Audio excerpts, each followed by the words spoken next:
Oke. أعوذ بالله من الشيطان الرجيم. بسم الله الرحمن الرحيم. السلام عليكم ورحمة الله وبركاته. الحمد لله رب العالمين وبه نستعين على أمور الدنيا والدين والصلاة والسلام على سيدنا المرسلين وعلى آله وأصحابه ومن تبعهم بإحسان إلى يوم الدين. Alhamdulillah adada khalqihi wa ridha nafsihi wa zinata arshihi wa midari kalimatihi. Lakal hamdu la ilaha illa antal hannanul mannan badi'us samawati wal ard ya dzal jalali wal ikram ya hayya qayyum. Allahumma salli wa sallim wa barik ala rasulik wa nabika sayyidina Muhammadin wa ala alihi wa sahbihi ajma'in amma ba'd. Kita sama-sama berzikir membaca Ummul Kitab. Mudah-mudahan Allah Subhanahu wa taala memberikan rahmat keberkahan kepada kita semua. Sama-sama kita membaca Ummul Kitab Al-Fatihah. A'udzu billahi minasyaitonir rajim. Bismillahirrahmanirrahim. Alhamdulillahirabbil alamin. Arrahmanir rahim. Maliki yaumiddin. Iyyaka na'budu wa iyyaka nasta'in. Ihdinas siratal mustaqim.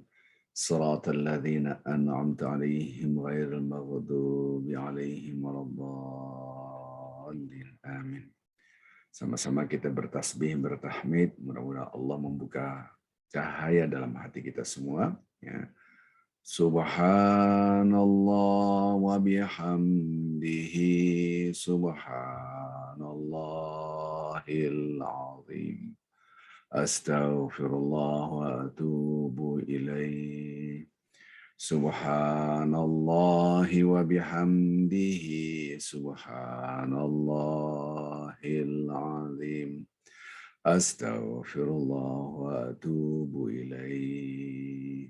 Subhanallahi wa bihamdihi subhanallah العظيم أستغفر الله وأتوب إليه. سبحان الله وبحمده سبحان الله العظيم أستغفر الله وأتوب إليه. سبحان الله وبحمده سبحان الله العظيم أستغفر الله وأتوب إليه.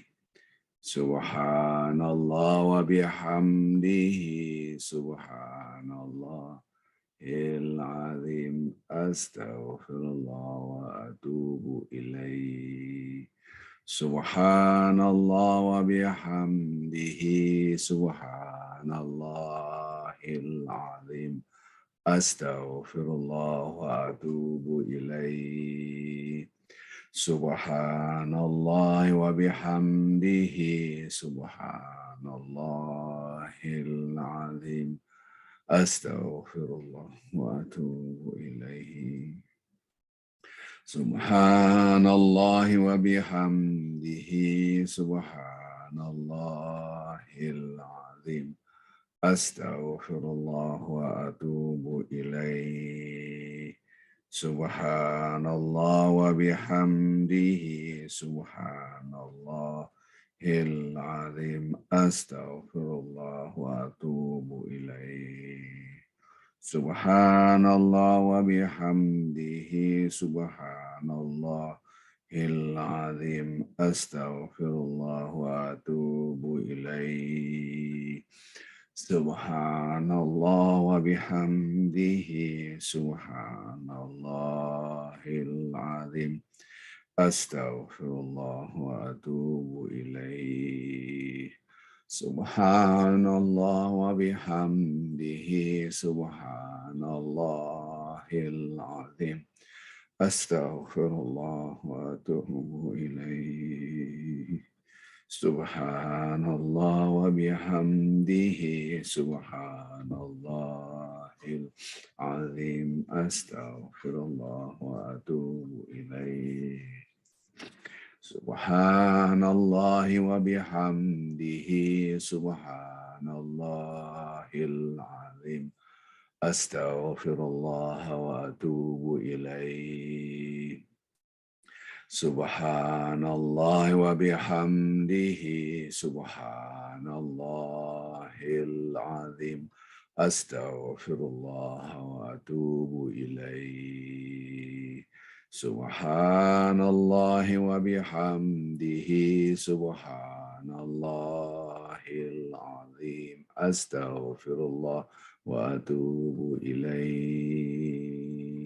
Subhanallah wa bihamdihi, subhanallahil azim, astaghfirullah wa atubu ilaih. Subhanallah wa bihamdihi, subhanallahil azim, astaghfirullah wa atubu ilaih.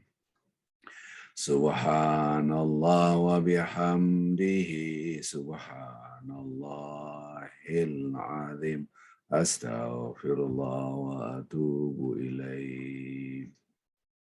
Subhanallah wa bihamdihi, subhanallahil azim, astaghfirullah wa atubu ilaih.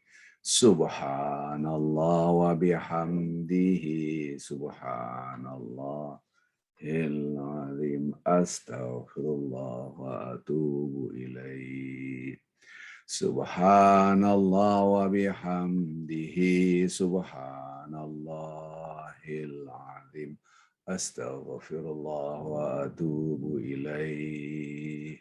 Subhanallah wa bihamdihi, subhanallahil azim, astaghfirullah wa atubu ilaih. Subhanallah wa bihamdihi, subhanallahil azim, astaghfirullah wa atubu ilaih. Subhanallah wa bihamdihi, subhanallahil azim, astaghfirullah wa atubu ilaih. Subhanallah wa bihamdihi, subhanallahil azim, astaghfirullah wa atubu ilaih. Subhanallah wa bihamdihi, subhanallahil azim, astaghfirullah wa atubu ilaih. Subhanallah wa bihamdihi, subhanallahil azim, astaghfirullah wa atubu ilaih. Subhanallah wa bihamdihi, subhanallahil azim, astaghfirullah wa atubu ilaih. Subhanallah wa bihamdihi, subhanallahil azim, astaghfirullah wa atubu ilaih. Subhanallah wa bihamdihi, subhanallahil azim, astaghfirullah wa atubu ilaih. Subhanallah wa bihamdihi, subhanallahil azim, astaghfirullah wa atubu ilaih. Subhanallah wa bihamdihi, subhanallahil azim, astaghfirullah wa atubu ilaih. Subhanallah wa bihamdihi, subhanallahil azim, astaghfirullah wa atubu ilaih. Subhanallah wa bihamdihi, subhanallahil azim, astaghfirullah wa atubu ilaih. Subhanallah wa bihamdihi, subhanallahil azim, astaghfirullah wa atubu ilaih. Subhanallah wa bihamdihi, subhanallahil azim, astaghfirullah wa atubu ilaih. Subhanallah wa bihamdihi, Subhanallahil azim. Astaghfirullah wa atubu ilaih. Subhanallah wa bihamdihi. Subhanallah hil azim. Astaghfirullah. Subhanallah wa bihamdihi. Subhanallah hil azim. Astaghfirullah wa atubu ilaih. Subhanallah wa bihamdihi. Subhanallah hil azim. Astaghfirullah wa atubu ilaih. Subhanallah wa bihamdihi. Subhanallah hil azim. Astaghfirullah wa atubu ilaih. Subhanallah wa bihamdihi. Subhanallah hil azim. Astaghfirullah wa atubu ilaih. Subhanallah wa bihamdihi. Subhanallah hil azim. Astaghfirullah wa atubu ilaih. Subhanallah wa bihamdihi. Subhanallahil azim. Astaghfirullah wa atubu ilaih. Alhamdulillah. Mudah-mudahan zikiran ini menyebabkan Allah memberikan cahaya dalam hati kita semua, memberikan kebaikan, keberkahan buat kita dan keluarga kita. Salam dan salawat selalu kita junjungan pada Nabi Muhammad sallallahu alaihi wasallam.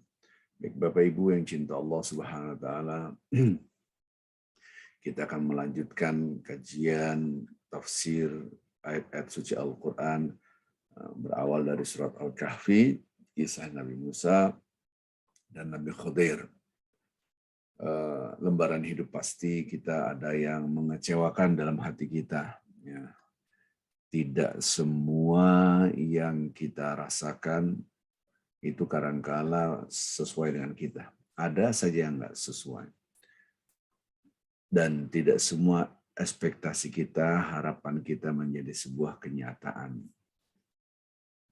Memang garis hidup adalah ujian. Liyabluwakum ayyukum ahsanu amala. Kata-kata liyabluwakum ini menunjukkan memang inginnya Allah. Allah berkeinginan agar kita memang diuji. Ya, jadi ujian dari Allah Azza wa Jalla, kita harus pahami Allah yang maha baik dan menguji kita. Allah yang maha pandai, maha dahsyat. Beda dengan kita. Ya. Kalau kita menguji itu hanya dengan perspektif, ya ujian biasa kita menguji orang. Bisa jadi di dalamnya murni mutlak keburukan. Tapi karena Allah yang maha baik dan maha cerdas, maha pintar, maha segalanya, maka semua musibah-musibah, ujian apapun pasti di dalamnya ada kebaikan. Nah, itu yang akan kita bangun hari ini.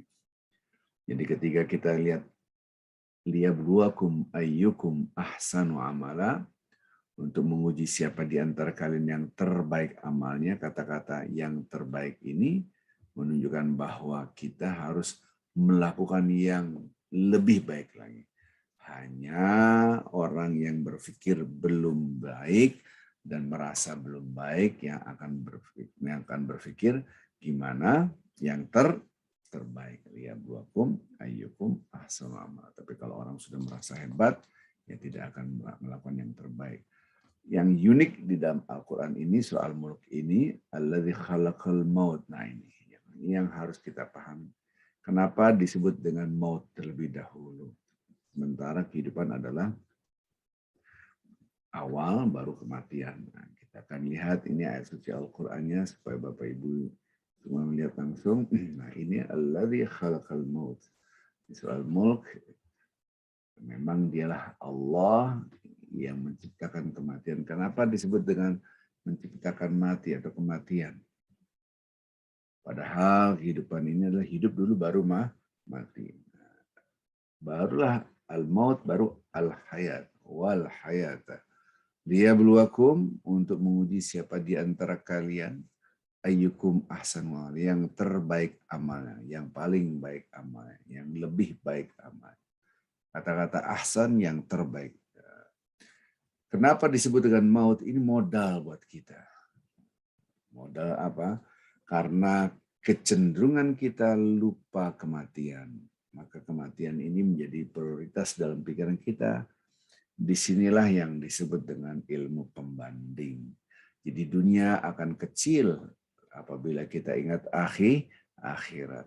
Sesuatu itu tidak bisa dinilai kecuali ada pembanding.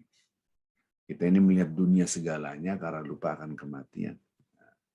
Jadi yang disebut dengan menguji, memang hidup adalah ujian karena keinginan Allah untuk seperti itu. Nah, baik lagi kembali lagi tadi bahwa yang menguji maha baik, pasti di dalamnya ada kebaikan. Nah, ini punya keyakinan ini atau tidak. Kita kembali pada materi yang sebelum ini, yaitu kisahnya Nabi Musa dan Nabi Khidir, yaitu pada ayat Quran, yaitu surat Al-Kahfi. Jadi kalau kita perhatikan Bapak Ibu yang cinta Allah SWT, kata kunci yang kemarin adalah pada surat yang surat 18 itu Al-Kahfi pada ayat yang ke-68. Wa kaifa tasbir ala ma lam tuhit bihi khubra. Ini kata kunci sabar. Jadi kalau bagaimana kita mau sabar kalau kita belum mengetahui sesuatu dengan secara utuh. Jadi masih setengah-setengah mengetahui sesuatu. Nah, jadi kita ini pahami teks ini jadi kata kunci ini mengulangi materi yang sebelumnya. Jadi kalau kita perhatikan redaksi Al-Qur'annya adalah malam tuhid. Nah, ini kata-kata malam tuhid ini kuncinya nih. Jadi kita ini belum mempunyai ilmu yang cukup. Mengetahui hanya parsial. Jadi ini kata-kata siapa? Kata-kata Nabi Khidir kepada Nabi Musa. Jadi Nabi Musa diperintahkan oleh Allah untuk belajar, berguru nih. Berguru pada Khidir, kemudian Khidir mengatakan kamu nggak mungkin sabar. Insya Allah sabar, nggak mungkin sabar. Insya Allah sabar. Kemudian Nabi Khidir mengingatkan kepada Nabi Musa, wa kaifa tasbir ala ma lam tuhit bihi khubra. Bagaimana engkau mau bisa sabar? Bagaimana engkau sanggup sabar? Sementara kamu belum paham hal ini dengan utuh, belum mengetahui hal ini dengan seutuh-utuhnya. Sedang engkau belum mempunyai pengetahuan yang cukup, sama saja ini. Belum mempunyai pengetahuan yang cukup. Ini bahasanya Arab dengan bahasa Indonesia agak beda. Malam tuhid bihi khubra. Maksudnya dia belum memahami secara utuh tentang hal ini. Ya. Jadi kita balik yuk kata-kata ini. Ini kuncinya di sini. Apabila orang itu bisa mengetahui secara utuh, pasti sabar. Ulang lagi. Apabila manusia mengetahui hal itu secara utuh, pasti sabar. Tetapi karena kita ditutup hal yang gaib, jadi kita nggak tahu nih apa yang terjadi di balik ini. Ditutup karena gaib kita tidak tahu, maka kita tidak bersabar. Disitulah iman kepada yang gaib. Iman pada yang gaib kan iman pada Allah. Allah itu gaib. Iman pada malaikat itu gaib. Iman pada akhirat gaib. Ada pahala, ada dosa, itu gaib, ada. Ini semua gaib. Gaib itu maksudnya nggak nampak, nggak kelihatan. Nah, salah satu mengetes keimanan seseorang ini, yakin nggak di balik ini ada hikmah yang luar biasa dan dahsyat untuk kita. Jadi di sini, kalau kita pahami teks ini, apabila kita marah-marah, gelisah, gundah, sesungguhnya kita ini belum paham secara utuh tentang hal itu. Dibalik lagi, apabila kita paham masalah kita secara utuh, cukup kita ngerti, maka kita akan bersabar. Itu aja.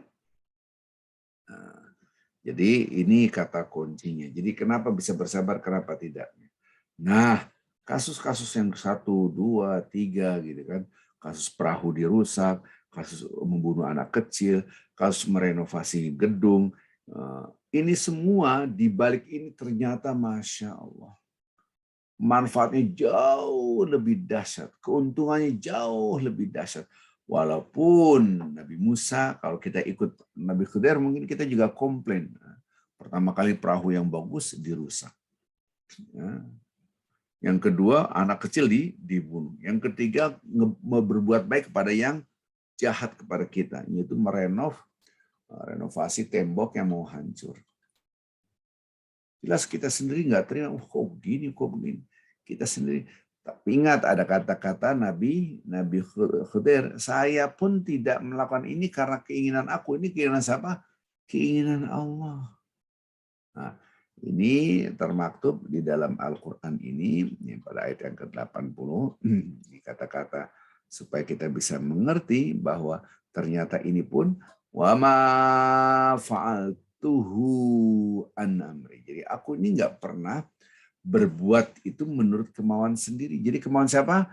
Kemauan Allah.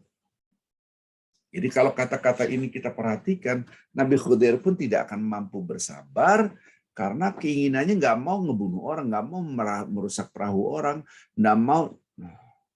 Tapi karena ini perintah dari yang maha baik. Nah ini yang harus kita pahami. Yang maha baik pasti ada hikmah di balik ini. Jadi ini yang harus kita pahami. Bapak Ibu yang cinta Allah Subhanahu wa taala, kita akan kaji ayat Al-Quran ini melanjutkan yang kemarin, bagaimana kita bisa memahami kisah Nabi Khidir dengan Nabi Musa. Jadi Nabi Khidir pun, aku ini ngerjain ini semua, itu bukan keinginan saya. Kalau keinginan saya nggak mau lah. Jadi sebetulnya sampai pun Nabi Khidir itu tidak mungkin bisa bersabar, karena ini perintah Allah, ya saya ikutin aja. Dan ini yang maha baik, dari yang maha baik, pasti di dalamnya mengandung kebaikan. Nah, kalau kita perhatikan Bapak Ibu yang cinta Allah Subhanahu wa taala, intinya bagaimana kita melihat apapun yang terjadi di depan mata kita itu pasti mengandung kebaikan. Nah, bisa nggak kita memahami ini? Yakin nggak kita memahami bahwa apapun yang ada di kejadian di hadapan kita semua, kalau yang nikmat nggak usah kita bahas lah ya. Tapi yang musibah-musibah ini, mampu nggak kita punya keyakinan di sini ada kebaikan karena dari Allah. Itulah menguji keimanan. Karena kita ini benar nggak ya Allah, benar. Nah ini mampu nggak kita yakin bahwa ini semua adalah karena ada kekuatan yang dari yang maha baik. Siapa itu? Allah Azza wa Jalla. Nah, lihat tangan saya Bapak-bapak Ibu-ibu. Karena masa depan ghaib kita tidak tahu. Masa depan itu ghaib tidak tahu. Kita hanya di depan mata gini tertutup ini. Yang depan ghaib. Disinilah orang yang bisa bersabar, perhatikan tangan saya, yang bisa bersabar, dia seakan-akan ditarik tabirnya, diangkat tabirnya, seakan-akan dia melihat sesuatu di balik itu dengan iman, bukan dengan mata telanjang. Saya praktekkan dengan tangan saya. Jadi kalau kita mata kita melihat sesuatu, ini musibah kesesaran apapun. Jadi terbatas. Nah, lihat redaksi Al-Quran tadi, jadi mata kita terbatas, tertutup begini. Lihat redaksi Al-Quran tadi, seakan-akan kita ini udah nggak bisa mengerti. Maka istilahnya orang yang marah-marah itu istilahnya Allah istilah gelap mata, istilah. Gelap mata udah ketutup, ngamuk sana, ngamuk. Kalau ketutup dia udah ngeliat susah. Kalau kemarin ada tanya jawab, istilahnya ada udah mentok. Udah. Ada lagi istilahnya deadlock, terkunci mati deh. Apapun namanya. Jadi ini ketutup. Maka dia ngamuk, tidak bisa bersabar. Nah, melihat surat 18 yang tadi, yaitu surat Al-Kahfi ayat 8 tadi, bahwa gimana mau sabar kalau Anda tidak mengetahui secara utuh. Nggak mengetahui berarti gini. Nah sekarang mengetahui secara utuh, dibuka. Sekarang dibuka. dibuka, kemudian mata kita seakan-akan, oh, ada hikmah yang luar biasa. Ada kebaikan di sana tuh. Nah, ini yang harus kita tanamkan dalam hati kita. Karena yang ngatur ini yang maha baik, maha pinter banget. Dikasih ini cuma sedikit. Nah, maka itu kalau kita berbicara tentang kesengsaraan, ya kesengsaraan yang kita rasakan ini semua, sebetulnya itu hanya sedikit. Itu cuma sedikit doang. Tapi di balik itu sedikit atau banyak tergantung perbanding. Kalau kita perbandingannya 10 sedikit atau banyak, nggak bisa katakan. Ini nggak bisa dijawab karena kalau kita melihat, ini sedikit, bisa jadi banyak dibanding 1. Sedikit kalau dibanding 100, 1000 dan seterusnya. Maka itu sedikit atau banyak tergantung pembanding.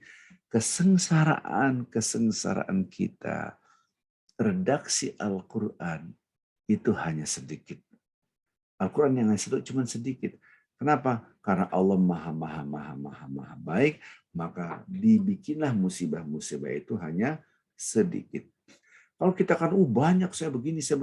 Nah, karena Anda kacamatanya lebih dekat dengan, lebih fokus pada hal-hal yang sifatnya negatif daripada yang positif. Dan itu kecenderungan manusia.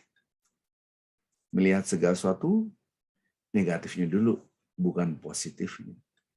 Nah, ini namanya kecenderungan fujur namanya. Orang share agama di grup. Ini maksudnya apa nih? Soft. Ini maksudnya munafik. Ini maksudnya apa? Muka 2. Ini maksudnya apa? Apalah. Jadi yang negatif-negatif itu keluar di otaknya. Padahal yang dilihat positif.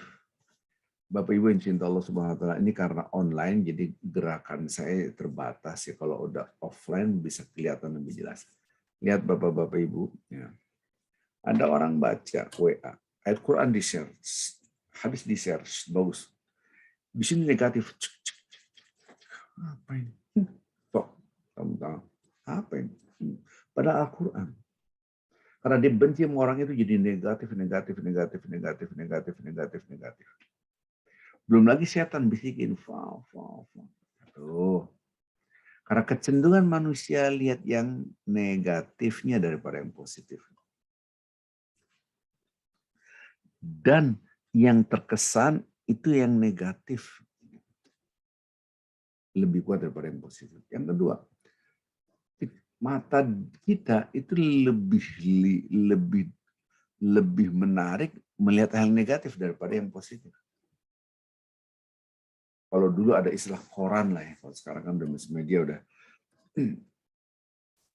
Kita itu akan membaca berita yang negatif-negatif, lebih tertarik daripada yang positif.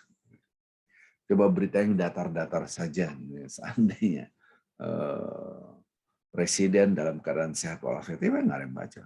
Presiden sakit mendadak masuk UGD, kita baca. Contoh. Jadi maka itu para wartawan-wartawan tuh ngasih headline news itu bahasa-bahasa yang menarik orang sehingga dia membacanya. Nah, kira-kira gitulah gambarannya. Kalau kita perhatikan kecenderungan ini yang merusak dan menghancurkan bangunan karakter kesabaran. Jadi ini yang disebut dengan mendiagnosa diri kita. Kenapa saya tidak sabar? Kenapa? Karena kecenderungan saya ini lebih melihat hal negatif. Apapun negatif. Nah, satu. Sehingga Allah mengingatkan kita, yang sengsara itu cuma sedikit, nggak banyak. Dari mana? Kita lihat surat Al-Baqarah 155, ini redaksi Al-Quranul Karim. Nah, jadi kalau kita perhatikan Al-Baqarah 155 ini ada kalimat syai'. Syai' itu bukan berarti sesuatu, tapi sedikit. Walanabluwannakum. Walanabluwan, dan kami, nah ini terjemahan yang bahasa Indonesianya nggak ada. Nah, Kalau saya terjemahkan bahasa Arab yang di Indonesia kan ini selalu saya ingetin terus, lam taukid satu, ini lam taukid ini namanya lam taukid. Wala, lah. Jadi nggak boleh wala itu tidak nih la harus satu harokat wala nab berarti lam taukid. Kalau wala tidak ada wala, la itu tidak pakai alif. Kalau ini wala taukid satu. Jadi sungguh-sungguh kami uji. Tambah nur tasdid pakai syiddah. Wala nabluwannakum. Nah, ini artinya bahwasanya taukid musyaddadah bitasyid. Sungguh-sungguh, sungguh-sungguh, sungguh-sungguh kami uji kalian. Jadi gitu ya bahasa Arab. Tapi karena tidak ada bahasa Indonesia yang seperti itu, rusak bahasa Indonesia masa kayak gitu. Sungguh-sungguh, sungguh nggak mungkin. Maka diterjemahkan pasti di sini. Udah selesai. Nggak mungkin enggak. Karena penekanannya udah banyak banget. Nah, apa diuji? Nah ini bisyai'in. Jadi ujian yang sengsara itu cuma sedikit. Nah ini pas bahasa Indonesia dengan sedikit. Ini ujian. Ada kegelisahan, ketakutan, gitu kan, kelaparan, kekurangan harta. Kekurangan ada dua tuh, kekurangan harta, ada kekurangan jiwa. Kekurangan jiwa gimana? Ya kita dihina orang, dicaci maki orang, dikhianati orang, digibahin orang, diomongin orang, dibully orang, apapun namanya. Kita jadi sedih, gitu. Ada orang putus cinta, ada orang macam-macam lah. Di PHK, dimaki-maki, apapun. Goncang. Nah ini kegoncangan jiwa, bahasanya adalah kekurangan jiwa di sini. Ada orang mau panen, harus panen, malah nggak panen. Nah, uniknya di sini kata-kata pertama kali sedikit.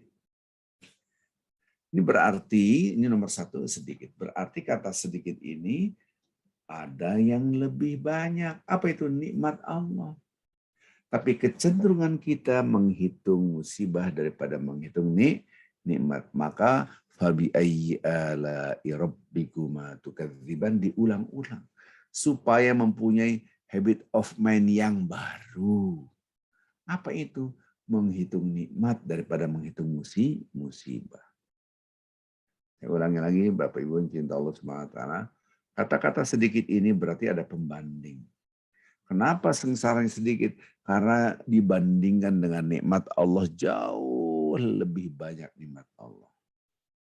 Maka Allah melihat kecenderungan ini harus dilemahkan, yaitu menghitung-hitung musibah, menghitung-hitung kesengsaraan, lupa menghitung-hitung nikmat.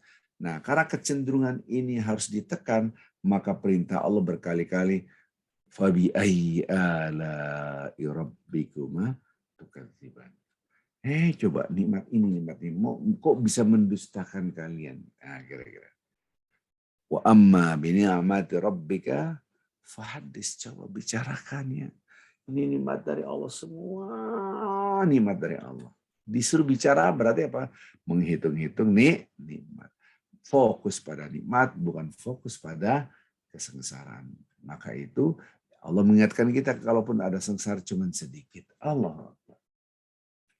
Jadi jadi ujian yang menyengsarakan kan saya kemarin kan saya katakan ujian ada nikmat, ada sengsara. Yang di depan kita ini adalah ujian kesengsaraan. Nah, ujian kesengsaraan tahu dari mana itu? Ada kelaparan, ketakutan, kekurangan harta, kekurangan jiwa, berarti ini sengsara. Betul? Nah, sengsara. Yang unik ayat ini menunjukkan bahwasanya ini adalah gembira bukan sengsara. Tahu dari mana ini? Lihat. Wabasyir, kasih kabar gembira. Kok bisa ya? Kan ini kan menyengsarakan. Kasih kabar gembira. Nah, kata-kata inilah yang harus kita tanamkan. Jadi Bapak Ibu yang cinta Allah SWT, coba perhatikan di sini. Jadi ketika kita melihat musibah, akan dikatakan garis hidup adalah ujian. Ujian itu dengan nikmat dan sengsara. Ayat yang tadi kita bahas Al-Baqarah 155 menunjukkan musibah-musibah, ujian-ujian, bala, yaitu ujian yang mengandung kesengsaraan. Orang dapat badan sehat, punya harta, bahkan cantik jelita, pinter. Ini nikmat semua. Nah, kecenderungan orang berbicara sengsara. Oh, nikmat orang, malah kecenderungan orang lupa nikmat ini dari Allah, dia sombong. Nah, saya tidak akan bahas itu, kita bahas kesengsaraan dulu supaya kita bicara sabar. Orang yang melihat sengsara itu cuma sedikit, berarti kacamatanya sudah tajam, kacamata hatinya sudah bersih, dia lihat teks Al-Quran, sedikit, banyakkan nikmat. Maka seakan-akan perintah Allah di sini, kalau Anda menghadapi masalah ataupun problematika yang menyakitkan, yang memilukan, yang apapun yang, ini rugi besar nih, ataupun bahasa mentok, ataupun apapun, ya Allah, betapa banyak nikmat dari ini semua. Di balik ini ada nikmat. Dirubah kacamata kita. Maka itu tadi redaksi Al-Quran kami uji dengan kesengsaraan, tetapi ujungnya kasih kabar gembira. Di mana-mana kabar duka, bukan kabar gembira. Ini kabar gembira, kok bisa? Nah, kasih kabar gembira bagi orang yang bersabar. Kenapa gembira? Karena saya tadi katakan ini musibah udah gelap mata. Dia yakin iman pada Allah, iman pada Allah, iman pada Allah, ditanamkan lagi, ya Allah, iman pada Engkau yang maha baik, ya Allah, iman. Dan seakan-akan kita dibuka mata kita. Allah Akbar, ada itu. Kabar gembira. Kenapa gembira kabar? Karena belum menjadi sebuah kenyataan, belum menjadi sebuah fakta. Secara faktual belum ada. Jadi hanya informatif sifatnya. Sifat informatif ini kasih kabar. Kamu Basyir kasih kabar kamu. Di sana nanti akan ada kenikmatan yang luar biasa. Nah, karena ini tertutup matanya, maka diingatkan oleh Allah. 1, hitung nikmat Anda. Ini cuma kecil. 2, kasih kabar gembira ya. Itu lihat di sana ada kenikmatan. Sama kan Nabi Musa ketika melihat dengan mata langsung. Nabi Khidir menghancurkan perahunya. Marahlah. Nah, di sini ini perahu nih dirusak. Gimana sih kamu? Seandainya saja Nabi Musa dibuka tabirnya, oh ternyata di sana ada pembajak laut yang sangat kejam, bisa ngebunuh ini semua. Perahu-perahu yang bagus diambil, hartanya diambil, ikannya diambil, orang yang dibunuh dilempar ke laut. Kejam sekali nih raja. Ya sudah dirusak aja. Nah kan gitu. Jadi seakan-akan dibuka. Sama anak kecil yang dibunuh kemarin ya, kita bahas surah Al-Kahfi itu, anak itu mati, kematian. Anak kecil nggak berdosa, nafsin zakiyah bighairi nafs, dia nggak punya dosa apa-apa, dibunuh. Dibuka, oh ternyata anak ini masuk surga karena meninggal dunia, dia akan masuk surga dan digantikan. Seakan-akan kita melihat masa depan. Seakan-akan kita melihat masa depan. Ada hikmah di balik ini. Ternyata hikmahnya adalah anak ini akan digantikan dengan anak yang lain, berarti adik kandungnya, dan itu soleh, menjaga kedua orang tuanya dalam keadaan iman, sehingga mereka semua sekeluarga masuk surga. Jadi dibuka. Nah, jadi sabar itu sekarang nggak sabar itu begini, sabar itu seakan-akan begini, tidak sabar seperti ini, maka sabar seakan-akan lihat ada hikmah di balik ini. Karena ini belum menjadi fakta, jadi kabar berita gembira. Inilah yakin hati inilah yang nyambung ke atas, bisa melihat yang di depan. Karena iman. Jadi sekuensinya begitu, runtutannya gitu. Ya Allah, pasti ada kebaikan di balik. Maka itu redaksinya kasih kabar gembira. Siapa itu kasih kabar gembira? Yang tadi kita share, yaitu alladzina idza asabatuhum musibah qalu inna lillahi wa inna ilaihi raji'un. Kasih kabar gembira, wabasyir, ini kan kasih kabar gembira, wabasyir. Kok kabar gembira harusnya kasih kabar duka, ini kan kesengsaraan. Coba Bapak Ibu yang cinta Allah SWT, seandainya tetangga kita istrinya atau suaminya atau anaknya meninggal dunia, kemudian kita selamat ya, itu pasti berantem. Orang di mana kami ikut berduka cita, oke lah. Nah, ini kasih kalimat selamat, teman kita hilang HP, kabar gembira buat kamu hilang HP kan, bisa berantem kita sama orang. Tapi karena di sini yang berbicara Allah, Anda nggak mungkin berantem sama Allah, saya nggak setuju dengan Allah, nggak mungkin karena sudah ada iman. Tapi Allah ada pesan di kasih kabar gembira. Siapa itu? Yaitu orang yang bersabar, as-sabirin. Siapa orang bersabar? Alladzina idza asabatum musibah. Yaitu orang-orang apabila orang-orang ini kena musibah. Qalu inna lillah wa inna ilaihi raji'un. Nah, ini sabar ini pondasinya ini Bapak Ibu insyaallah Allah SWT. Ini pondasi sabar. Oh ya, ini pondasi. Pertama, inna, sesungguhnya kami semua. Langit, bumi serta seisinya. Istri kami, suami kami, orang tua kami, anak kami, keturunan kami, cicit kami, cucu kami. Bahkan sesungguhnya kami adalah inna, bahkan organ tubuh kita pun milik Allah. Inna ini menunjukkan banyak. Jadi kita ini milik Allah, milik Allah. Nah, kalau kata-kata milik Allah berarti yang ngatur kehidupan yang punya karena sang pemilik. Kalau yang ngatur itu maha baik, maka semua diatur oleh Allah mengandung kebaikan. Tidak mungkin tanpa kebaikan. Hanya orang beriman saja yang bisa meyakini ini semua. Kalau nggak ada keimanan nggak bisa. Nah, inna lillahi, sungguh kami semua langit bumi serta bumi yang kita pijak, termasuk udara yang kita hirup setiap saat, organ tubuh saya semua milik Allah. Karena milik Engkau ya Allah, Engkau yang mengatur. Kalau Allah yang mengatur, dari Allah maha baik, masya Allah. Pasti di dalamnya ada kebaikan. Wa inna ilaihi raji'un, sungguhnya kami semua kami. Suami kami, istri kami, anak kami, harta kami, apapun kepada Allah kembali gitu. Allah, kita kembali kepada jalan yang Allah Azza wa Jalla.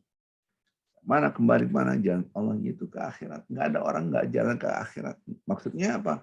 Jalan kepada kematian.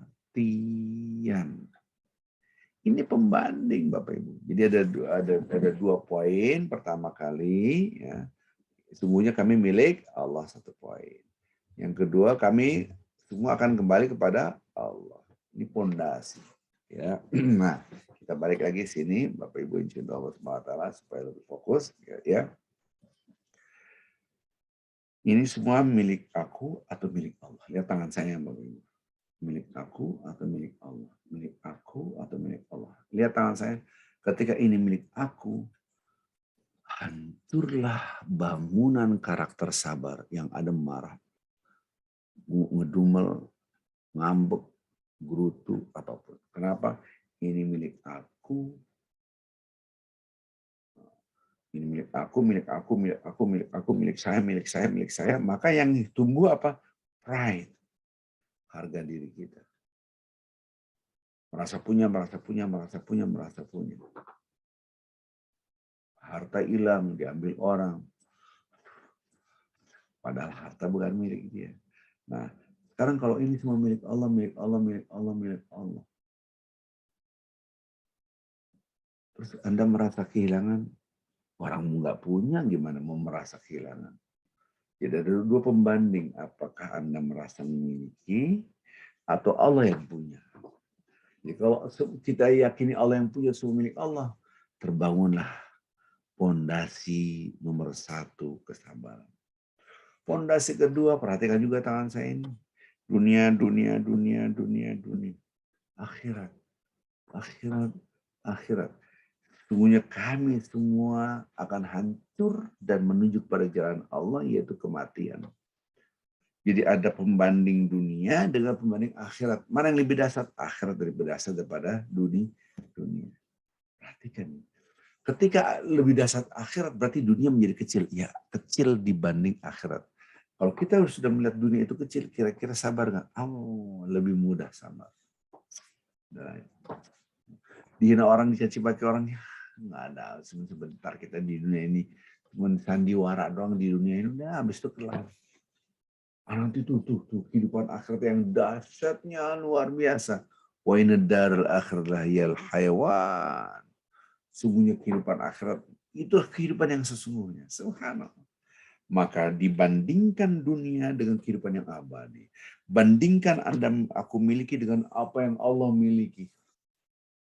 Maka ketika begini hancurlah karakter sabar. Ketika begini kebangunlah karakter sabar. Pertama, semua milik Allah. Allah yang punya, Allah yang ngatur. Dan yang ngatur maha baik, pasti di dalamnya ada kebaikan. Ini bukan milik aku, tapi semua milik Allah. Milik Allah. Karena Allah yang ngatur. Karena dia yang punya, dia yang ngatur. Pasti di dalam ada kebaikan. Yakin nggak itu? Yakin nggak? Kita ini dunia ada namanya pembandingnya, namanya akhirat. Wa inna ilaihi rajiun. Toh kita akan kembali kepada Allah. Ya Allah, ada akhirat. Nah, di sini menjadi kecil karena ada pembanding. Di situ terbangun karakter sabar. Subhanallah. Pembangunan itu dua fondasi yang sangat fundamental. Nah, jadi balik lagi tadi Bapak Ibu yang cinta Allah SWT. Jangan sampai kita salah paham. Apa yang kita rasakan ini semua nggak ada yang kita punya. Semua milik siapa? Milik Allah. Mana kita punya? Nggak ada kita punya. Semua yang ini, apapun itu milik Allah Azza wa Jalla. Nah, punya nggak kita menghayati hal itu? Ini kan pernah saya ceritakan. Sama lah dengan apa yang saya rasakan hari-hari ini. Ya, gitu. Waktu itu berapa tahun yang lalu, 2004 ya. 2004 kalau nggak salah. 2000 atau awal-awal 2005. Awal-awal anak saya masih kecil, sakit. Ini pernah saya cerita. Kemudian dokter ngeliat labnya bingung, kok bisa terjadi seperti ini ya, gitu. Nah, dokter aja bingung gimana saya. Akhirnya, oke lah ini harus diopnam. Waktu itu Jakarta rumah sakit penuh semua karena lagi ada demam berdarah, ada penyakit-penyakit gitulah. Akhirnya ada satu rumah sakit, waduh, top rumah sakit itu, Masya Allah. Apa yang top? Mahalnya gitu, mahal banget, kayak hotel bintang 5. Women and Children Hospital kalau nggak salah, saya lupa lah. Di Antasari di Ambrawijaya Hospital. Masya Allah, satu malamnya aja 1,5 juta tidurnya doang. Ya, sekarang udah berubah mungkin harganya karena ada kompetisi dengan banyaknya rumah sakit. Belum lagi obatnya, belum 1 hari, 2 hari, 3 hari, 4 hari, 5 hari, 6 hari, 7 hari, 8 hari. Nggak ada perkembangan anak sedikit pun tetap sakit, nggak berubah. Padahal itu setiap harinya itu pakai 2 tabung infus. Akhirnya diambil darahnya, dikirim ke RSCM, di kultur apa dia. Saya bilang, intinya apa? Kalau Anda merasa punya, maka akan ada susah. Aduh, saya keluar uang sekian juta. Habis-habisan, belum lagi anak ini gimana nih. Wah, kan gitu. Anda merasa punya harta, ketika Anda keluarkan kerasa. Tapi kalau memang merasa tidak punya harta, Anda keluarkan tidak kerasa. Itu yang dibangun. Keren banget nggak? Innalillah. Jadi ditanya, Mas Arifin habis-habisannya. Enggak habis-habisan gimana? Nah, ini kan biayanya berapa ini udah? Nah, orang gratis. Nah, kata-kata gratis itu kaget. Gratis? Emang punya jemaah? Enggak, kita bayar. Katanya gratis, ini bayar gimana sih? Gratis itu emang saya nggak punya, ini semua dikasih dari Allah ya, kita serahkan. Orang nggak punya cuma dikeluarin. Tapi kalau merasa punya, nah inilah. Kenapa ada karakter di dalam Al-Quran, orang yang punya harta semakin pelit. Idza massal khairu manuan. Ada redaksi Al-Quran, ini tambahan saja. Ada karakter yang dibenci oleh Allah, semakin nambah harta, semakin pelit. Ini Quran bukan saya. Nah, apakah kita termasuk itu? Lihat sedekah kita banyak apa enggak. Kenapa semakin pelit? Karena semakin merasa saya punya pride. Inilah saya. Wahai orang-orang, saya orang kaya, dari tampilannya, dari kendaraannya, dari bajunya, pakaiannya, semua menunjukkan saya ini orang kaya. Lifestyle-nya seperti itu. Maka semakin merasa, semakin orang show off, suka pamer, semakin menunjukkan who am I, semakin sakit jiwanya. Saya ulangi lagi. Kalau Anda melihat orang itu sombong, dengan hartanya, dengan apapun, inilah saya, ini saya, itu orang sakit jiwanya. Oke, tahu. Sakit itu kan lemah, iya. Coba disinggung sedikit, dia marah. Apa sih kamu? Apa sih? Nggak kenal saya apa? Oh kan itu sakit. Orang yang kuat kan tough. Dihina, dicaci maki, tough. Kenapa? Emang saya tidak punya. Ini semua milik Allah. Sampai pun kata-kata yang bad word lah, kata-kata yang kotor, jelek, yang hina, apa sana bodoh, tol apapun. Ya, memang saya nggak punya ilmu. Subhanaka la ilma lana illa ma 'allamtana innaka antal alimul hakim. Memang itu milik Allah. Apapun. Maka kebanyakan orang yang gampang tersinggung biasanya orang yang suka show off.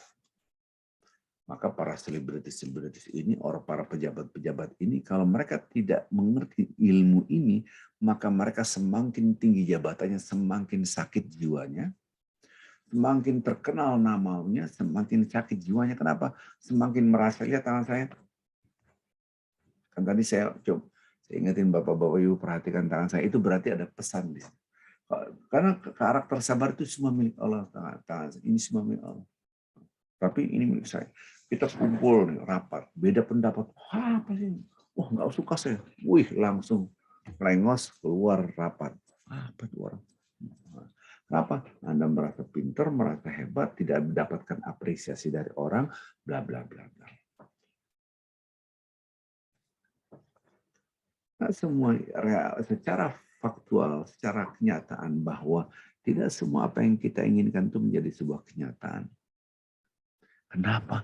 Karena yang ngatur bukan kita, Allah yang ngatur. Loh, kalau kita yang ngatur, semua sesuai dengan kita. Kalau kita yang ngatur sesuai dengan kita, padahal yang punya yang mengatur. Nggak mungkin kan kita bapak-bapak ibu yang cinta Allah SWT, kita bertamu lah. Misalnya kita jadi tamu di rumah orang itu, kita jam dindingnya pindahin yuk. Pajangannya pindahin, kulkas kok di situ pindahin, diomelin orang gitu. Orang yang punya dia, kita kagak punya. Nah, yang punya siapa? Yang mengatur siapa? Yang punya. Nah, disinilah tidak semua apa yang kita inginkan menjadi kenyataan diuji kita. Ini menunjukkan bahwa tenang, ini milik Allah. Allah yang ngatur. Besok kita kesini. Oke, jam sekian. Ternyata berubah semua. Nggak jadi sama sekali. Nggak usah menggerutu. Di sinilah ya Allah, Engkau yang mengatur. Pasti ada hikmah di balik ini. Kan gitu. Itu namanya innalillah. Tapi saya kerugian saya ini. Rugi itu kan karena Anda merasa punya. Coba ini milik Allah. Mana ruginya? Seperti tadi. Mas habis-habisan ya, Mas Aris. Habis-habisan gimana? Ini biayanya. Nah, kita kalkulasi tidurnya doang, nggak usah pakai dokter, nggak usah pakai obat, udah berapa juta. Dia bilang gratis. Loh, gratis tanda kutip. Jadi hidup ini sebetulnya Bapak-Bapak Ibu, hidup ini sebetulnya semuanya nggak ada yang Anda bayar. Bayar apaan? Anda merasa bayar karena merasa punya. Di situ adalah orang yang jiwanya mulai sakit. Karena semua milik Allah. Sampai pun Anda bersedekah. Anda bayar, ini kan pernah saya ajarin. Anda bayar misalnya tukang parkir di minimarket, Anda parkir sebentar, misalnya beli es krim ataupun apa, kemudian naik mobil lagi, kan ada tukang parkir itu, Anda kasih 50.000. Banyak banget nih Pak. Orang yang punya ilmu, itu mengerjakan kamu, terima kasih. Emang punya kamu itu. Dia nggak merasa punya. Itu penghuni surga. Al-Quran yang menerangkan ini. Ini pernah saya terangkan kok. Ya. Jadi karakteristik orang penghuni surga itu dalam Al-Quran, ketika mereka di dunia dulu bersedekah, dia nggak merasa bersedekah. Kenapa? Orang bukan punya saya, ini memang harus. Tapi kalau orang sombong, tuh sampai dulu nggak ada gue nggak makan loh. Astagfirullahaladzim. Saya sudah sumbang masjid ini, saya sudah sumbang pembangunan masjid, dijadikan pengurus atau penasihat pengurus DKM, Dewan Kemakmuran Masjid. Enggak lah, gimana sih, enggak ada apresiasi ke saya. Nah, maka itu ketika orang yang punya ilmu dia berbuat baik, dia tidak merasa berbuat baik. Bahkan redaksi Al-Quran, la nuridul minkum jazaa'un wala syukur. Aneh nggak butuh balasan dari kalian hai manusia, dan aku nggak butuh ungkapan thank you pun nggak butuh. Ini redaksi. Subhanallah. Maka itu kata-kata innalillah ini benar nggak kita lisan dengan hati? Innalillah di sini, tapi ini milik aku. Padahal sungguhnya kami milik Allah, di sini milik aku. Di situ dia akan terbebani. Subhanallah. Karena merasa punya. Maka itu kita perhatikan, semakin orang punya harta, semakin keinginannya meningkat. Karena ini kecenderungan kejiwaan manusia. Harapannya, cita-citanya, keinginannya semakin hidup. Bukan lagi hidup berdasarkan kebutuhan, tapi hidup berdasarkan keinginan. Ini dalam banget Bapak Ibu. Kata-kata innalillah ini dalam banget. Emang itu milik Allah. Saya ingin sehat. Tadi saya maunya on time, tapi karena saya drop, mundur dikit gitu kan. Nah, sebentar lah. Agak enakan dikit baru. Siapa sih yang mau sakit? Nggak ada yang sakit. Nggak ada orang tidak mau sakit. Tapi yang ngatur siapa? Yang maha baik. Keren banget sih. Kok ente sakit malah keren? Nah, pasti di dalamnya ada kebaikan. Ini belum selesai Bapak Ibu. Ya. Ini kajian. Maka redaksi Al-Quran. Wa asa an takrahu syai'an. Bisa jadi Anda benci sesuatu. Wa huwa khairul lakum. Tapi itu baik bagi kalian. Ini Quran. Wa asa an tuhibbu syai'an. Bisa jadi Anda senang ya kayak gini nih. Wa huwa syarrul lakum. Dan itu buruk bagi kalian. Siapa yang lebih tahu? Allah apa Anda? Allah. Wallahu ya'lamu, dan Allah lebih tahu. Wa antum la ta'lamun, dan kalian hai manusia enggak tahu. Ini Al-Qur'anul Karim, bukan saya. Jadi ini menunjukkan ada kesalahan berpikir kebalik-balik istilahnya. Dan diingatkan oleh Allah, wa'asa, bisa jadi, kemungkinan, boleh jadi, wa'asa. Antakrahu syai'an, Anda benci pada suatu ini. Wa huwa khairul lakum, pada itu baik. Wa asa an tuhibbu syai'an, bisa jadi Anda ingin harusnya begini, harusnya begini, harusnya begini. Saya sukanya begini. Pada itu syarrul lakum, pada itu buruk bagi kalian. Yang gampang saja. Nah, ini surat Al-Baqarah ayat 216. Dan sudah saya jadikan flyer kemarin di WA group, saya sudah share gitu kan. Surat Al-Baqarah ayat 216. Di dalam surat Al-Baqarah ayat 216 ini dikasih contoh. Contohnya perang. Anda diperintahkan oleh Allah angkat senjata perang. Sekarang logika kita, siapa yang mau perang? Kita bisa terbunuh, menguras harta, bahkan nyawa, capek, pikiran, waktu, semua. Pengorbanannya banyak sekali. Tapi diperintahkan oleh Allah perang, angkat senjata. Bunuh orang, perang Badar, perang Uhud, bunuh-bunuhan. Kakek nenek kita dulu berperang pada penjajah, angkat senjata mereka. Nggak ada senjata, ya bambu runcing. Perang itu di dalamnya kebayang keburukan, negatif, kebayang banget, semua bayang banget. Apapun namanya perang itu, ada istilah Bandung Lautan Api, pernah dengar ya? Ini kan nyanyian, kenapa disebut dengan lautan api? Karena orang waktu berperang itu, orang-orang yang di Bandung itu keluar dan Bandung itu dibakar supaya penjajah nggak bisa menguasai situ. Jadi betul-betul lautan api. Jadi rumah-rumah itu dibakar, tuh trik strategi perang saat itu. Dan ini kan keburukan, rumah dibakar, bagus dibakar. Karena akan dijadikan base camp para penjajah, para kolonial. Jadi orang-orang Bandung itu keluar, dia menyerang dengan cara seperti itu, dibakar. Wah, ini trik, ini bahasa. Jadi semua kesengsaraan, barulah. Jadi ini contoh saja, kital itu adalah contoh-contoh. Ada yang terbunuh, ada yang terpotong, mungkin ada yang cacat gara-gara perang, ada. Nah, ini kan negatif, semua sengsara. Bisa jadi itu lebih baik. Ini surat Al-Baqarah ayat 216. Jadi kita perhatikan ini redaksi Al-Qur'anul Karim. Jangan sampai kita, nah kenapa? Nah, yang ngatur siapa? Yang maha baik tadi. Inna lillah. Nah inilah mudah-mudahan kelihatannya. Kutiba alaikumul qital. Ini contoh doang. Contoh. diwajibkan kalian berperang. Kita wajib perang. Karena kita nggak boleh ditindas diem aja nggak boleh. Dibantai orang diem aja nggak boleh. Angkat senjata. Nah, wawa kurhul lakum. Saya ngerti. Nah, itu tidak menyenangkan. Itu sangat dibenci. Nggak suka namanya perang. Nanti ada yang meninggal, keluarga kita meninggal. Mungkin seorang bapak berjuang akhirnya meninggal dunia, jadi mati syahid, meninggalkan istri, meninggalkan anak, menjadi seorang janda, menjadi seorang anak-anak yatim semua, itu perang.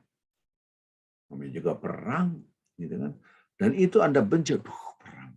Tapi bisa jadi Anda membencinya, padahal itu baik bagi Anda.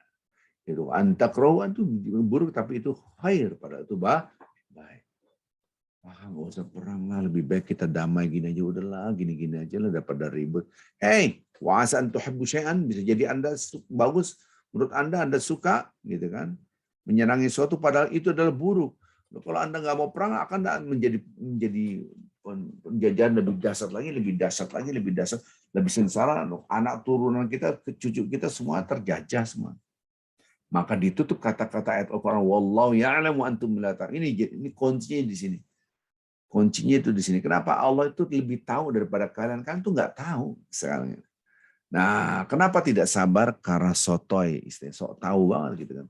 Anda sok haram begini, wah itu pengetahuan Anda, tapi Allah tidak. Jadi orang yang sok tahu itulah merasa ini harus begini, harus begini. Kan Nabi Musa kan sok tahu banget. Kenapa kamu rusak di perahu? Kan rusak akhirnya mereka kan bisa tenggelam. Kalau udah tenggelam gimana? Oh kan sotoy mana sotoy, sotowan. Allah lebih tahu daripada Anda, wahai Musa. Ya kan lebih baik kita perahunya nggak dirusak.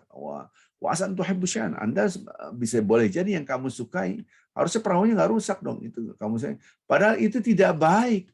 Kenapa? Lo kalau perahunya nggak rusak, Anda akan dibantai semua oleh pembajak laut. Itu tidak baik. Itu yang tidak diketahui. Dan ini yang ngatur siapa? Allah. Subhanallah. Tapi kan Nabi Musa kan gitu. Nabi Musa yang ribut episode yang pertama. Itulah Anda merasa punya, Anda yang ngatur, padahal yang punya adalah Allah yang punya, Allah yang mengatur. Jadi ini kata-kata kunci semua ini, jadi kalimat kita adalah diwajibkan kita untuk berperang, itu adalah contoh saja. Ya, contoh. Jadi mampukah kita membaca bahwa di balik ini ada hikmah yang dahsyat? Kenapa saya tidak bisa berkarya? Satu, kita merasa punya. Maka ketika orang merasa punya dan ditumbuhkan rasa punya ini dengan show off, dengan tutur kata, nggak ada apa-apa ya, kerenan juga saya. Dan dia tampil inilah saya. Selalu menunjukkan siapa saya. Itu orang gampang sekali marah. Coba perhatiin. Coba bapak-bapak ibu perhatikan. Para selebritis yang bintang-bintang itu dilecehkan sedikit ribut. Maka kadang-kadang selebritis antar selebritis ribut, marah. Kenapa? Orang sakit jiwa semua itu. Gampang marahin. Terus Anda orang kaya, Anda terkenal, tapi bawaannya marah mulu. Terus apa yang nikmati hidup? Gitu. Pride. Siapa sih lu? Pinter juga gua. Siapa sih lu? Tenar juga. Kayak juga. Terus. Semakin Anda tumbuhkan rasa punya itu, semakin rusak jiwanya. Semakin Anda tumbuhkan ini semua milik Allah, semakin sehat jiwanya. Nanti kok di sini orang caci maki santai aja. Dia tough, kuat. Dibanting tough. Di sini orang tough. Di-remove orang dari grup santai aja. Yang meng-remove Anda dari dunia juga Allah gitu kan, meninggal dunia, santai aja. Emang awalnya juga saya tidak ada di grup itu, kan asik banget hidup kayak begitu. Belum lagi filsafat yang kedua, wa inna ilaihi raji'un. Dunia cuma lewat doang, singgah doang. Kalau kita lagi perjalanan panas, terik matahari, kita berteduh yuk di bawah pohon itu. Sebentar ya kita jalan lagi. Itulah dunia ditinggalin. Itu kata-kata Nabi. Jadi kehidupan dunia itu hanya sekejap mata. Nah, dua pondasi inilah yang bisa membangun karakter sabar kita. Gitu. Baik, saya juga harus membatasi. Saya rasa ini dulu, nanti kita akan lebih dalam lagi kajiannya. Mohon maaf apabila kurang bisa memuaskan Bapak Ibu kajian ini. Mudah-mudahan bisa menjadi bekal buat diri kita dan anak-anak kita, keluarga kita. Tolong diwariskan ilmu-ilmu seperti ini. Ngobrol santai gitu kan. Wahai anak-anakku, cucu-cucuku, ada dua pondasi kehidupan kita. Ini semua milik Allah, jangan merasa punya. Coba Anda perhatikan dari bangun tidur sampai tidur lagi, apa yang menyebabkan Anda marah, emosi, gedek, gelisah, mengambek, apapun, coba perhatikan. Oh, ternyata merasa punya. Kan? Merasa punya. Coba perhatiin. Udah capek. Istirahat di rest area ataupun belum ada rest area, belum ada jalan tol, ada masjid musola pinggir jalan, saya tidur capek, dibangunin marbot, kan? Marbot musola kecil di kampung, bangunin. Ini bukan di jalan tol nih, Pak, bangun Pak, karena marbot mengemban amanat dari pengurus masjid, itu nggak boleh tidur, nanti pada ileran jadi najis, bangunin. Oh, siapa sih kamu? Wah, kenal saya, direktur perasaan minyak goreng. Ini saya marbot, orang miskin gaji nggak seberapa, menggor saya direktur, gitu. Coba perhatiin. Betapa susahnya hidup Anda gitu kan. Gitu. Dikit-dikit tersinggung. Kenapa? Karena itu merasa punya. Ibu ngaji, masuk ke pengajian. Assalamualaikum. Waalaikumsalam. Wah, orang baru semua nih. Padahal ibu adalah pendiri pengajian yang sudah puluhan tahun. Ibu baru di sini? Iya, saya baru. Sering ikut pengajian, Bu. Bla bla bla bla bla bla. Nggak kenal saya, Pak. Saya ini pimpinan pengajian 30 tahun lebih. Berarti udah tua banget, 30 tahun jadi pimpinan. Udah merasa. Itu semua. Jadi merasa saya ini siapa. Ini susah banget hidup ini. Anda dihormati di komunitas Anda, keluar dari komunitas itu, masuk komunitas yang lain. Komunitas orang lain nggak kenal Anda. Nggak kenal saya orang. Ya, bahkan gitu. Merasa pun, coba perhatiin, apapun. Coba perhatiin deh. Gitu. Kenapa Anda ribut, gedek, karena Anda merasa punya apapun, bentuknya apapun. Padahal diingetin, walillahi ma fis samawati wa fil ardi, semua milik Allah. Walillahi mulkus samawati. Banyak banget, redaksi banyak banget. Yang kita hafal ayat kursi, lahu ma fis samawati, banyak banget. Pokoknya intinya langit bumi semua milik Allah. Berarti kecenderungan kita apa? Kecenderungan kita ini milik aku. Maka nggak bakal bisa terbangun karakter sabar. Nggak bisa. Coba bayangin perusahaan, saya udah kerja bagus di perusahaan saya, mati-matian begini, malah saya dimutasi. Mereka nggak berikan apresiasi. Pakai, saya difitnah begini.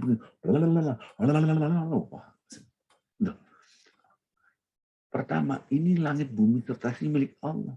Ada hal yang tidak sesuai dengan Anda, emang bukan Anda yang mengatur, tapi Allah yang mengatur. Asik-asik aja.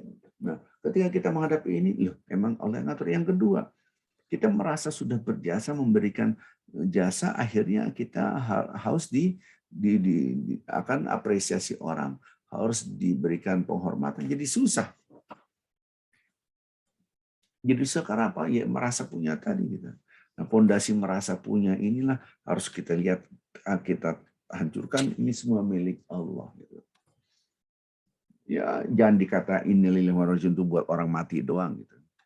Betul itu musibah, tapi musibah itu bukan hanya orang meninggal. Ini kisah nyata. Saya baru beli sendal, baru beli sendal. Masuk ikut pengajian. Masuk masjid.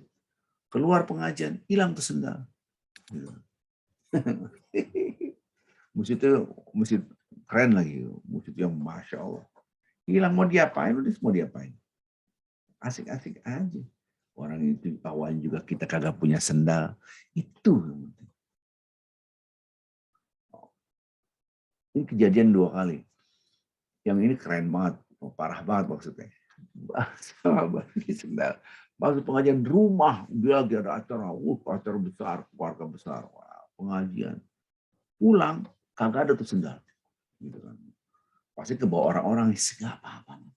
Gak usah guru tuh, orang kaya, rumah sendalnya hilang, gimana sih? Nggak ngapain, ente pun aslinya kagak punya sendal, tuh yang masa kecil sebenarnya sendal doang. Coba dibalik, tuh udah harga sendal mahal, hilang lagi, kan capek. Karena Anda merasa apa? Merasa punya sendal doang, gimana yang lain? Subhanallah, asik-asik aja.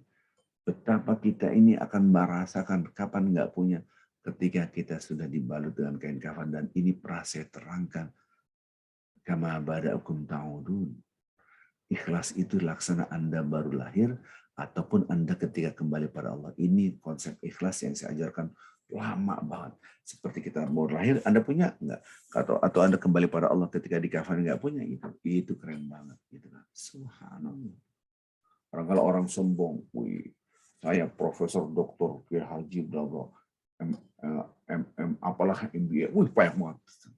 Seginat itu, taruh di kartu nama, bagiin, gitu kan. Who am I? Masuk komunitas mereka tidak kenal kita. Panggilnya Bapak ini, Pak titelnya kok nggak disebut? Wah, Allah, ribut. Kan susah. Ini orang yang sakit jiwa. Kok nggak pakai titel? Sakit jiwa, kenapa Anda merasa who am I?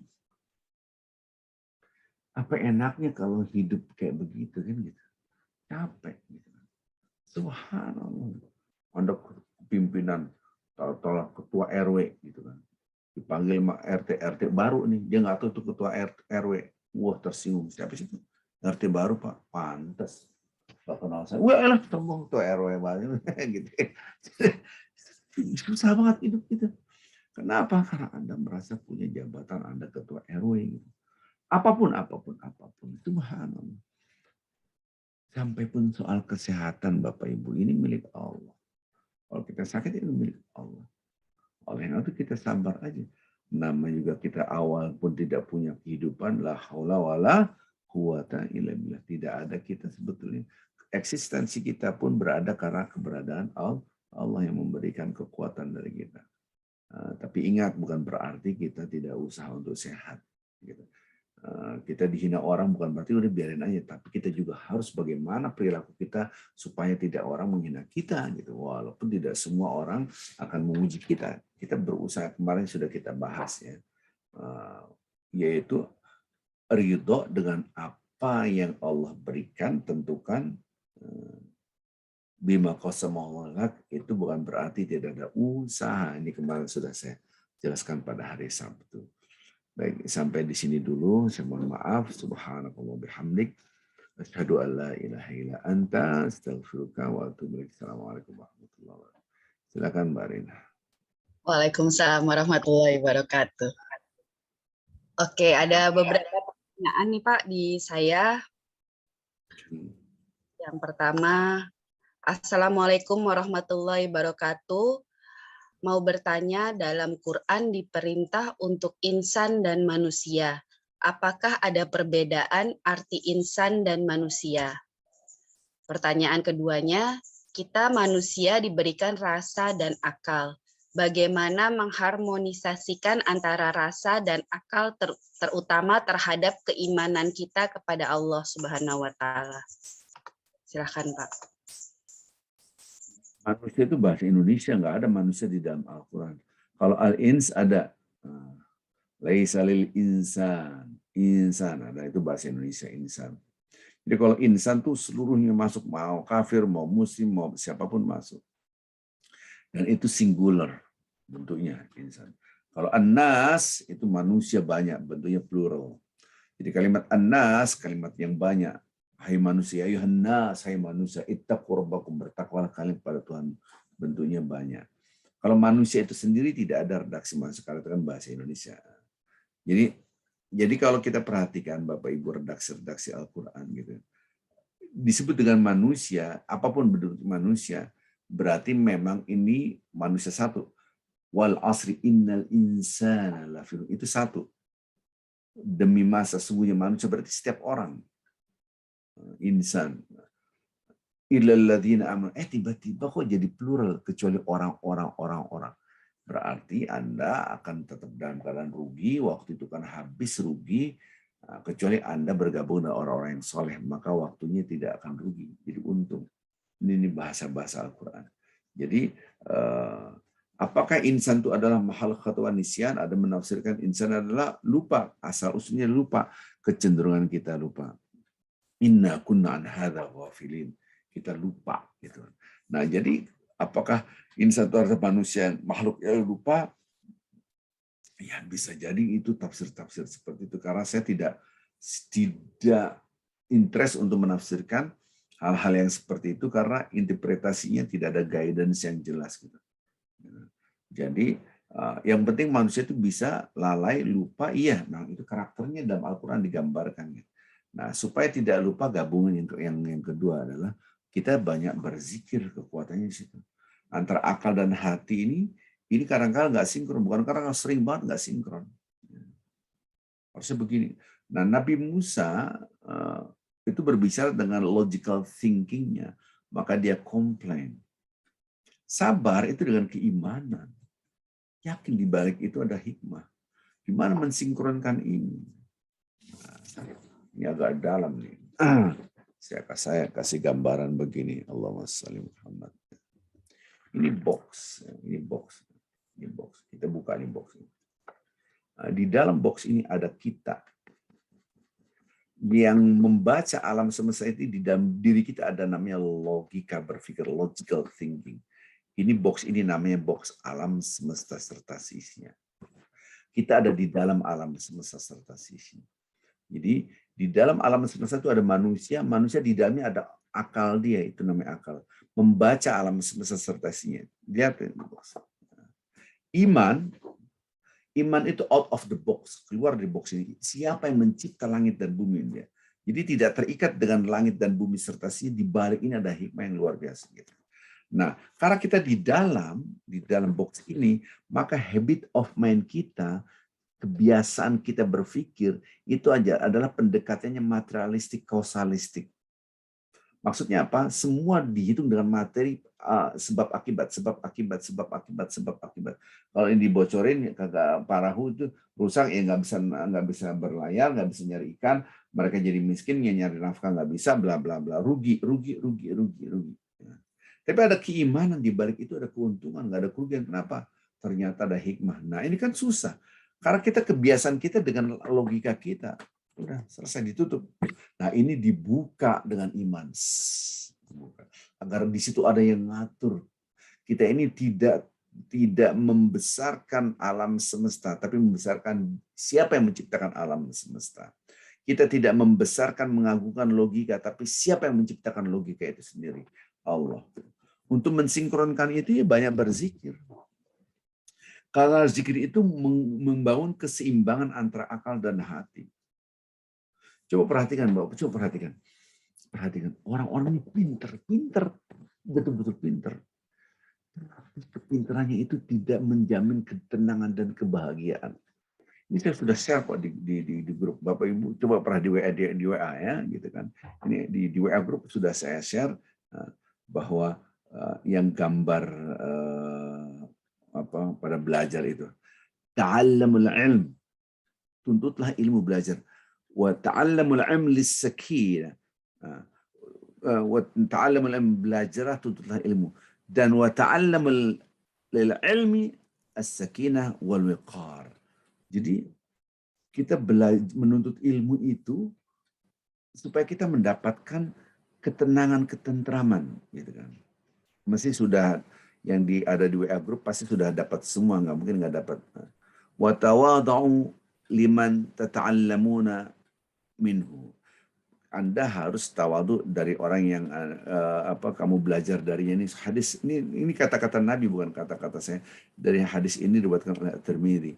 Jadi ilmu itu sesungguhnya yang bisa menenteramkan kita adalah ilmu agama. Kalau ilmu logika saja, dia tidak ada tuntunan agama, waduh, gitu kan, nggak ada ketenangan, gitu kan. As-sakinah wal wiqar itu tidak ada ketenangan, ketentraman, tidak. Itu sudah saya share di grup itu. Jadi kembali lagi tadi, bagaimana mensinkronkan? Mensinkronkan itu menajamkan hati kita dengan banyak berzikir. Tadi pagi juga saya kasih sebuah flyer, ya saya tidak ada segala sesuatu yang terjadi di depan mata kita kecuali sesuatu itu mengandung pesan secara pribadi kepada diri kita. Ini pernah saya terangkan. Ini kita 10 orang nih lagi duduk, tiba-tiba ada kejadian kejadian depan mata kita. Kejadian itu akan ada pesan kepada setiap orang berbeda-beda. Karena setiap orang kan beda-beda. Dia background-nya beda-beda. Dan itu pesan pribadi. Tapi untuk bisa membaca pesan itu nggak cukup dengan logika. Itu namanya ketajaman hati kita. Nah, ini belum selesai flyernya. Jadi pesan-pesan itu hanya bisa dibaca dengan orang punya hati, ketajaman hati. Menajamkan hati itu dengan berzikir, Bapak Ibu. Kekuatannya itu di situ. Dia bisa membaca pesan Allah. Jadi kira-kira gitu Allah. Ada lagi Mbak Rina? Oke, ada Pak. Satu lagi ini pertanyaan direct message ke saya. Assalamualaikum, bagaimana sikap sabar? Harusnya kita apabila banyak dapat gunjingan atau sindiran. Apa kita harus tinggalkan sosial sekitar kita dan hanya fokus kepada Allah Subhanahu wa taala saja? Silahkan Pak.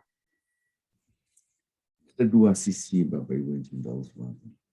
Kita dihina orang bersabar, iya. Tapi ingat, ya kita ini kenapa bisa seperti itu? Kita harus introspeksi diri, bukan kita kabur. Bisa jadi itu memang kita yang salah. Itu pesan dari Allah untuk memperbaiki. Arifin jangan begini, jangan. Gitu. Wah, banyak masukan dari jemaah-jemaah ke saya waktu awal saya baru pulang. Ceramahnya susah dipahami, ngajak mikir, apalagi bahasa yang bahasa ilmiahnya. Oh iya benar. Jangan Anda protektif. Ya udah, emang dia kagak ngerti, nggak begitu. Berarti kita harus mengoreksi diri kita, ada yang salah. Gitu kan. Ini nomor satu. Maka lihat ini. Istighfar yang diajarkan Islam kepada kita, banyak istighfar, itu kita introspeksi diri, salah saya apa. Gitu.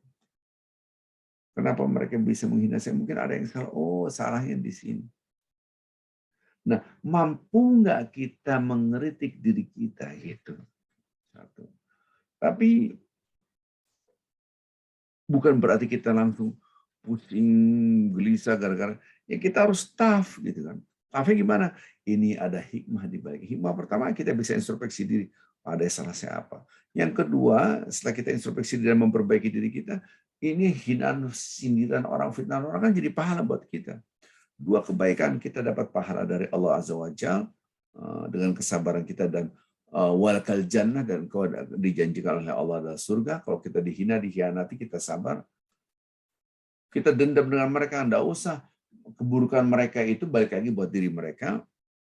Kebaikan yang mereka miliki jadi berkurang karena keburukan mereka. Jadi kita udah menang banyak. Dan kita introspeksi diri, oke, salah saya apa, di mana saya? Kita dituduh orang tidak baik, tidak sopan. Ya berarti saya kurang sopan, mungkin saya tutur katanya mungkin kurang lembut. Nah, introspeksi juga, jangan keluar dari mereka, meninggalkan mereka, jangan. Jadikan itu sebagai ladang akhirat kita. Anda pindah tempat, tetap aja ada yang nggak suka menghina kita, mencaci maki kita. Nggak perlu kita keluar dari komunitas itu, kita tinggalkan. Kecuali komunitas itu selalu berbuat maksiat, yang wajib kita tinggalkan karena kita tidak mampu. Jadi jangan, yang nomor satu, Bapak Ibu yang cinta Allah Subhanahu wa taala, kita introspeksi diri, memang salah siapa, mungkin ada yang salah apa kayak. Nah, itu nomor satu. Kalau enggak, kita menjadi orang yang fix mindset masalah mereka, mau berrahasia mereka udah tinggalin. Nah, itu nggak boleh. Padahal itu adalah pesan dari Allah supaya kita memperbaiki diri kita. Masa pesan Allah kita abaikan? Jangan. Ya. Baik Bapak Ibu yang cinta Allah Subhanahu wa taala, saya minta Al-Fatihahnya supaya sehat. Ya, mudah-mudahan kita semua sehat, anak keturunan kita sehat dan dalam keadaan iman, soleh semua. Mari kita sama-sama membaca doa, membaca Ummul Kitab, kemudian saya pimpin doanya agar kita menjadi orang yang soleh sampai akhir hayat kita, husnul khatimah. Al-Fatihah. A'udzu billahi minasyaitonir rajim. Bismillahirrahmanirrahim. Alhamdulillah. Amin. Ar-Rahmanir Rahim. Maliki yawm. Iyyaka na'budu wa iyyaka nasta'in. Ihdinas siratal mustaqim.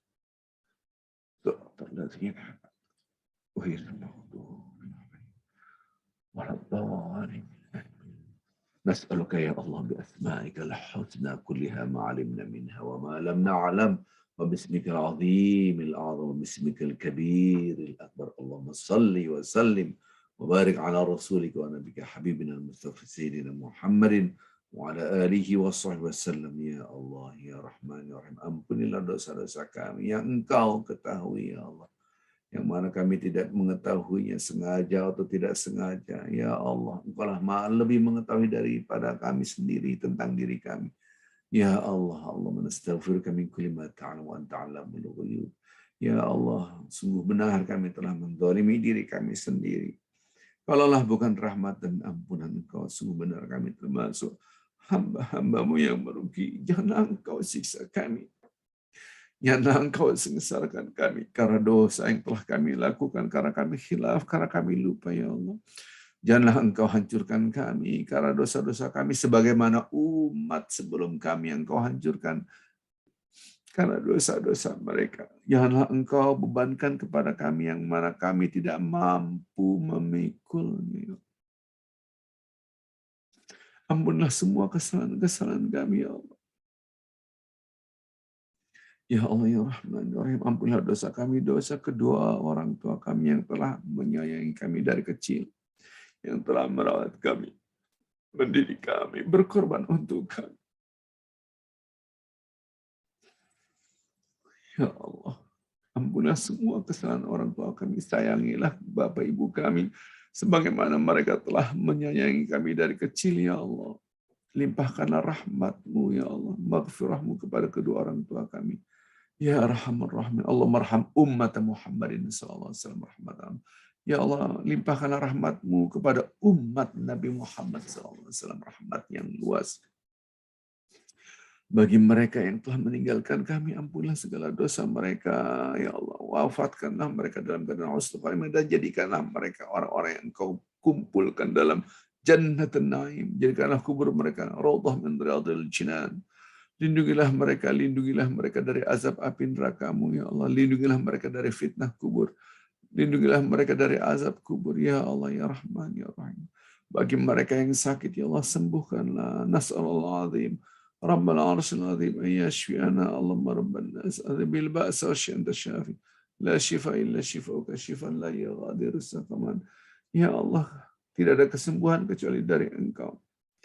Tidak ada kesembuhan kecuali dari Engkau. Tidak ada kesembuhan kecuali dari Engkau. Ya Allah, Engkau yang mencipta manusia, mengatur manusia. Sembuhkanlah kami semua yang sakit, ya Allah. Tidak ada kesembuhan kecuali dari Engkau yang maha menyembuhkan. Rabbana hab lana min azwajina wa dzurriyyatina qurrata a'yun waj'alna lil muttaqin. Ya Allah, berikanlah kami keimanan dan ketakwaan. Tanamkanlah dalam hati kami kesabaran. Ya Allah, ya Rahman, ya Rahim.